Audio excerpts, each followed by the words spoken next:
No excuse that if you decided that you're going to do this, if it becomes hard, then do it hard. If it's difficult, so what? The fact that human beings, our strongest drive is the need to stay consistent with how we define ourselves. I say to my girls all of the time that your real work is to figure out where your power base is and to work on the alignment of your personality, your gifts that you have to give with the real reason why you're here.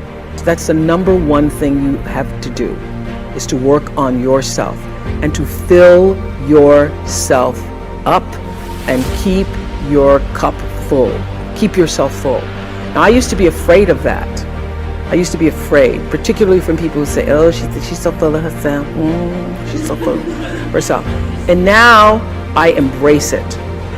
I consider it a compliment that I am full of myself. Because only when you're full, I'm full, I'm overflowing, my cup runneth over. I have so much to offer and so much to give. And I am not afraid of honoring myself. You know, it's miraculous when you think about it. So if you want to change your life, my friends, you got to change your physiology and you got to change your focus. You want to get your work ethic so high that people actually admire you. I'm going to ask you a question right now. Do people know you because of your unbelievable work ethic?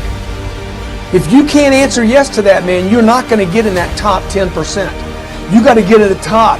People have to know you, not because, oh, he's a good salesman. Oh, he's a good this. Oh, he's an artist. Oh, he's a good pianist. Oh, he writes a great story. No, dude, people need to know you for one major thing first. He works.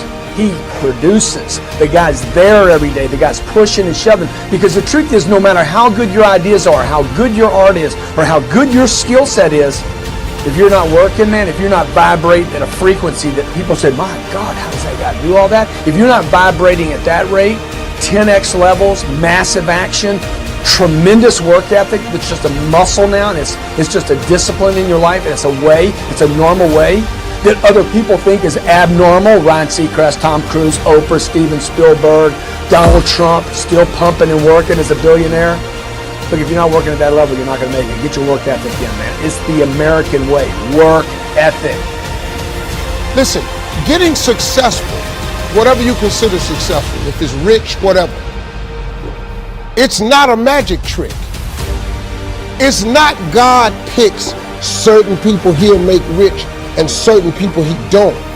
He gives all of us as his children the power of choice. You have a say-so in that. You can decide to be rich, and with God's help, it's highly doable. But you first have to think it. The difference between successful people and non-successful people is here.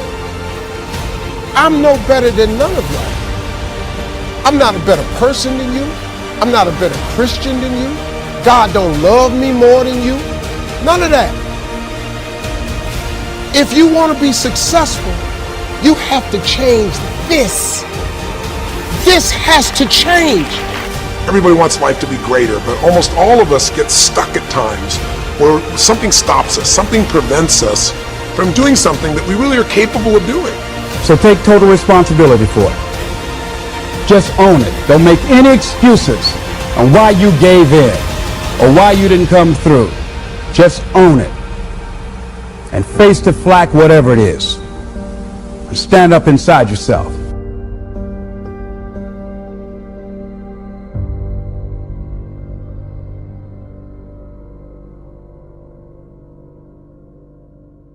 Listen to me. It's not what makes it hard is your lack of belief that it can happen for you. The fact of it is, though, it's very doable. See, but you got to change, though.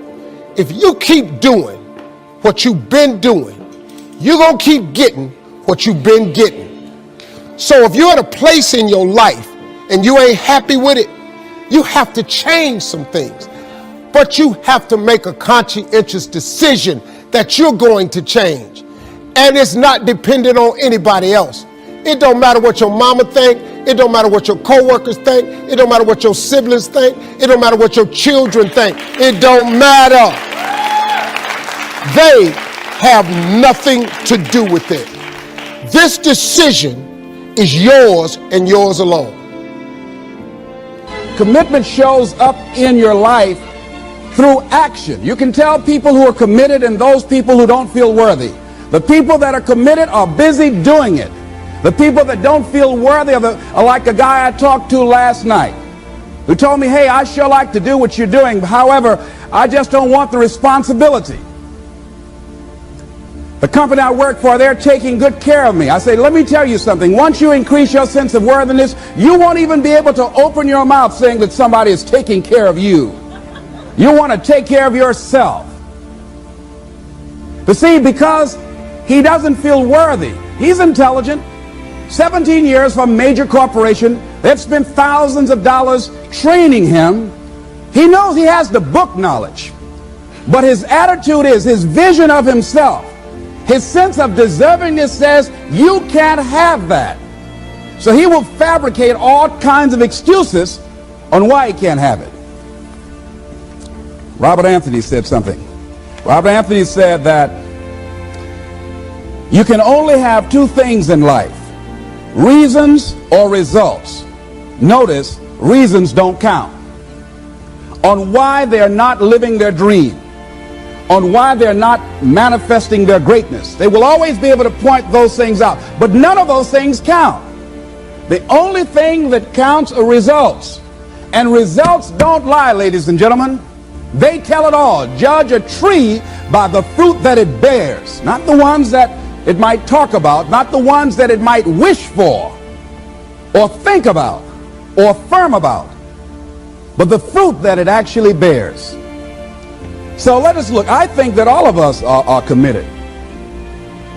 But I think that some of us are producing results in our lives that level of commitment brings that we particularly don't like or find distasteful. I don't think that as a participant in life, you cannot be committed. You're either committed to mediocrity or you're committed to greatness. You're either committed to being productive or you're committed to being non-productive. You're committed to being happy or you're committed to being unhappy.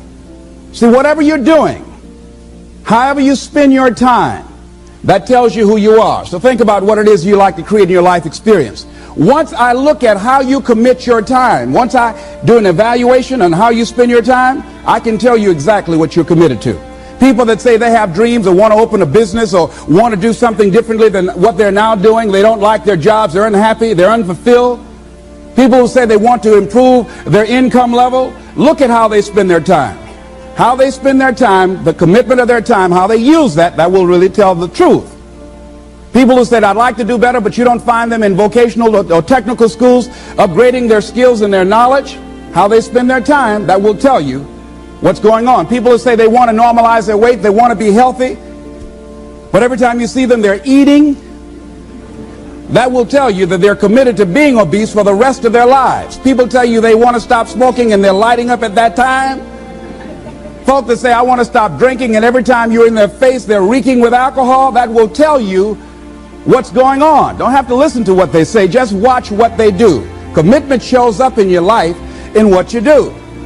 On the other hand, you can make the commitment to your life that you don't like the results that you have and that you're going to do something about it. See, that power is available to all of us.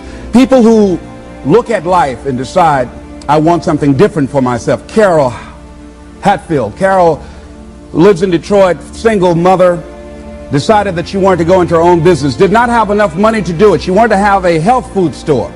She sold her car and used the money to start in a little storefront, a little hole in the wall. She rode to work on a bicycle. And then when she got enough money, she bought a motor scooter and did that for a long time. She's now a very successful person. She now has 3 health food stores. She said it was hard, it's a struggle, Les. She said, but I did it. She said, I made the commitment to do it, and I did it. Why is it that people are frightened by commitment? Because when you say the word commitment, that intimidates a lot of people. Why? Because it means you have to deliver. See, most people, you ask them, hey, look here, I'd like for you to do this. They'll say, I'll try. I'll try means that is my escape clause. When I don't come through, it's really a polite no. I don't have the courage to tell you no, so I'll tell you I'll try. Hey, look here, I need you to come to this meeting. I'll try. I say, what do you mean? You're going to lean toward the meeting? Try and sit down. You either do or you don't. Try and take this pencil out of my hand. You either do or you don't. There's no such thing as try. So most people like to use that language. They don't want to commit themselves because commitment means, among many things, no excuse is acceptable. That's what it means. No excuse. That if you decided that you're going to do this, if it becomes hard, then do it hard. If it's difficult, so what?